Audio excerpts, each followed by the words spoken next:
আসসালামু আলাইকুম সম্মানিত শায়েখ, আমি বাংলাদেশ থেকে বলছিলাম। আসসালাম রাহমাতুল্লাহ বলছেন, জি বলেন। শায়েখ, আমাদের সমাজে আজকাল একটু বেশি দেখা যায় যে ছেলে মেয়েরা গোপনে বিয়ে করে অথবা পালিয়ে বিয়ে করে। তো এরা যারা এগুলা কাজ করে, এদের কি মানে দুনিয়াতে মাফ পাওয়ার উপায় আছে?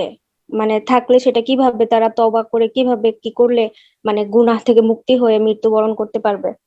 এটাই প্রশ্ন। যতক্ষণ মারা যায়নি যে কোনো গুনাহ করে আল্লাহর কাছে যদি তওবা করে আল্লাহ মাফ করবে।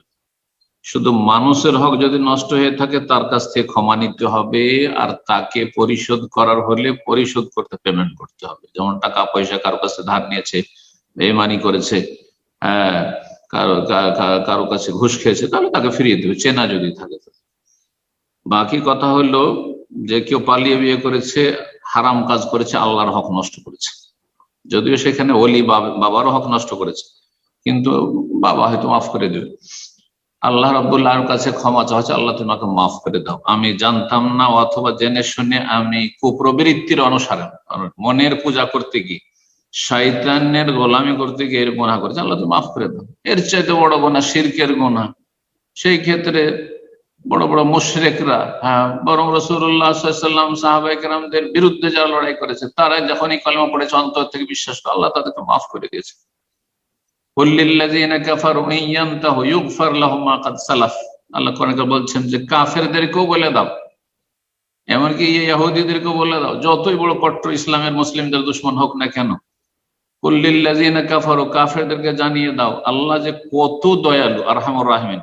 ইয়ানতাহু, তারা যদি এখনো ক্ষান্ত হয়ে যায়, হ্যাঁ, পাপ থামিয়ে দেয় এবং ফিরে আসে আল্লাহর দিকে, আল্লাহর দিনের দিকে ফিরে আসে, তাহলে ইউগফার লাহুম মা কাদ সালাফ, অতীতে যা কিছু অপরাধ করেছে সব ক্ষমা করে দেওয়া। আল্লাহু আকবার। এর চাইতে বড় রহমতের আয়াত আর কি হইতে পারে? জি, অনেক মুফাসসিরগণ বলেছেন যে কাফেরকে আল্লাহ ডাক দিচ্ছেন। জি,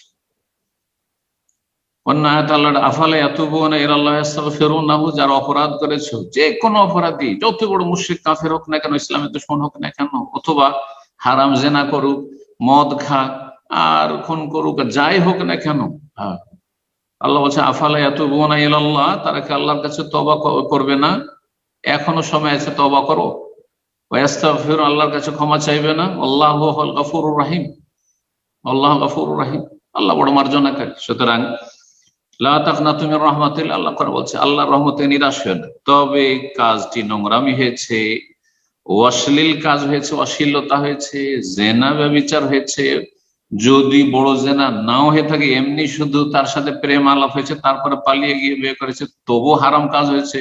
জেনার প্রায় স্তরগুলি পার করেছে, তারপরে পালিয়েছে। একটি মেয়ে কখনো পালাবে না যতগুলি জেনার স্তর আছে সেগুলি পার না করলে। তো আল্লাহর কাছে সমস্ত অশ্লীলতা থেকে তওবা করতে হবে, আল্লাহ মাফ করে দেবেন ইনশাআল্লাহ। জি। আর যদি বিয়ে এরকম হয়ে থাকে বিনা ওলিতে, তো সতর্কতামূলক বিয়ে নবায়ন করবে ওলির সম্মতিতে, অলির অনুমতিতে। অলির অনুমতি বা নেতৃত্ব অবশ্যই লাগবে। এই নয় যে ওই বিয়েতে থেকে গেলাম আর আল্লাহর কাছে তওবা করলাম, যথেষ্ট নয়। জি।